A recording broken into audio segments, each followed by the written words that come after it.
Hey guys, Mr. Surplus Nut bringing the second part to this video on the proper way of sighting in a scope or a red dot for this matter. It was a request that I have from this guy that asked me, so I decided to go ahead and do it.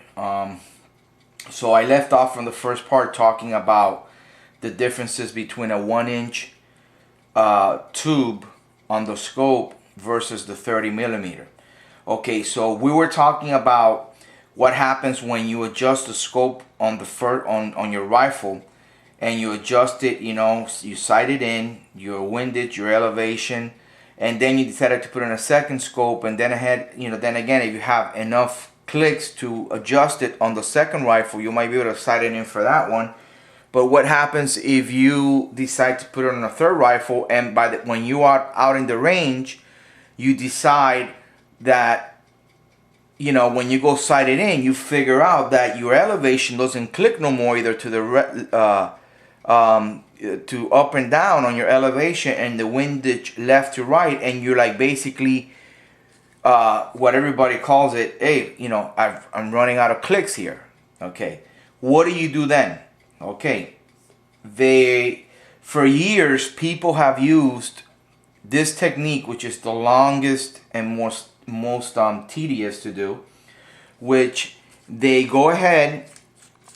What you do is, okay, you take your caps off, obviously, and you, let's say on your elevation turret that makes it go up and down, you start turning it to the left, which we're not going to get into which way. Depending on your scope, it'll have this arrow which you could go to either way, and it'll tell you if it's up and down, but that doesn't matter. You just start turning it one way all the way, okay, to you can't click it no more. Once you go, let's say, to the left and you can't click it no more, now you start turning it the opposite way. If you went to the left, you go to the right, but this time you start counting your clicks.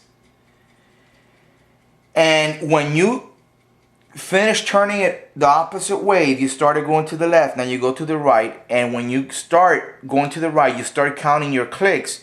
You're gonna have a sheet of paper and you're gonna write how many clicks it gave you.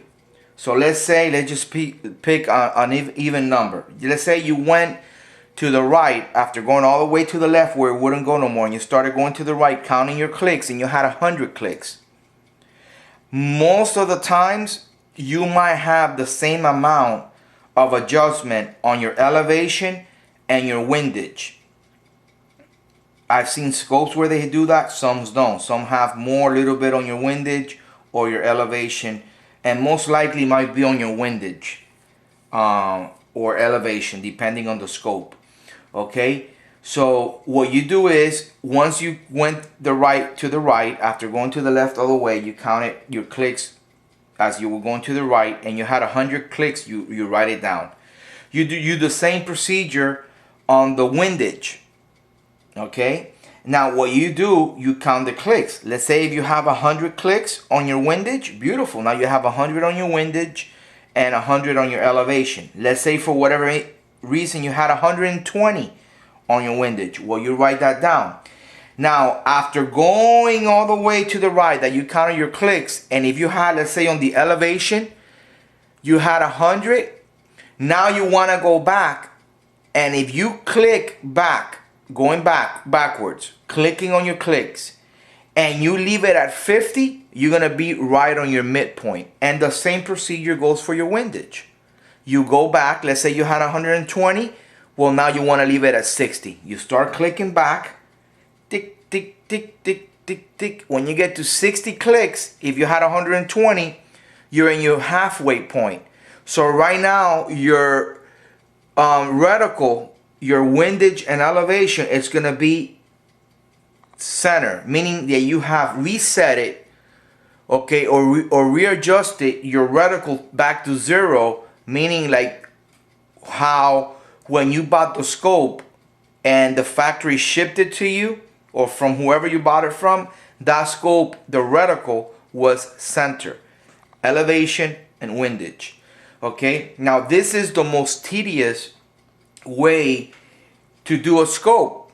Okay, why? Because depending on the quality of the scope, your clicks, what some people call it, they might feel mushy, or you don't have like a very clear audible click like on every click, or sometimes it'll tend to skip 2 clicks and it makes you feel it's one. And if it's not a high quality scope where the mechanism and the internals of the scope are of high quality, when you turn your turrets, whether it's elevation or windage, you might not get a good feel on each click. So what happens now? Well, you thought you had 100 clicks, now you have 105 when you really had 102. You know, I'm just giving you an example. You went all the way to the left where you couldn't go no more. Now you're going all the way to the right, the opposite way, counting your clicks to try to get to the maximum amount of clicks, and then go backwards again and leave it halfway.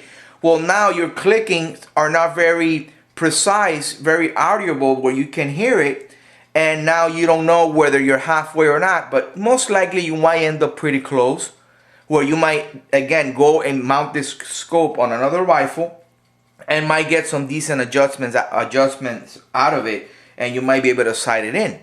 Okay, now again, this is the hardest way, and for years people have been using this method. Okay, well, I'll just go one way with my turrets and start counting the other way, and once I finish on my clicks, I counted it, now I go halfway. If it's 150, okay, I do 75, leave it there, I should be halfway. Alright, now I'm gonna teach you guys. That happened to me on a rifleman, my Leupold rifleman scope that I have on my Schmidt-Rubin K31.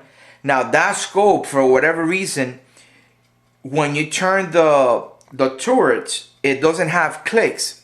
It's just completely, and some of you guys that have that rifleman Leupold know what I'm talking about.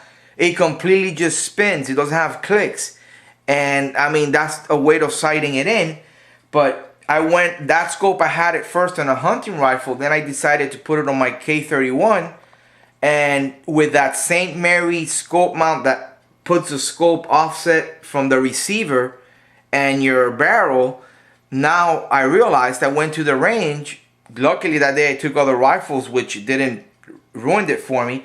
But basically what I'm just telling you, the terminology, I basically ran out of clicks, or in this case, since there's no clicks on that scope, I ran out of adjustments.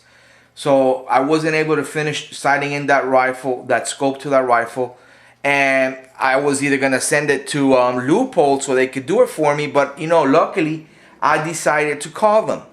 And when I come back, because my minutes are running out, I'm trying to keep my videos under 10 minutes just for the quality of the video, and also my uploading. It's gonna be a little faster now that I changed to another provider and they're way slow. I don't want to do videos close to 15 minutes. I'm keeping them under 10. So I'm gonna come back to a third part to this, and I'm gonna let you guys know how Leupold reset their reticle to 0 at their factory. You guys will not believe it. Come back to you guys in a little bit.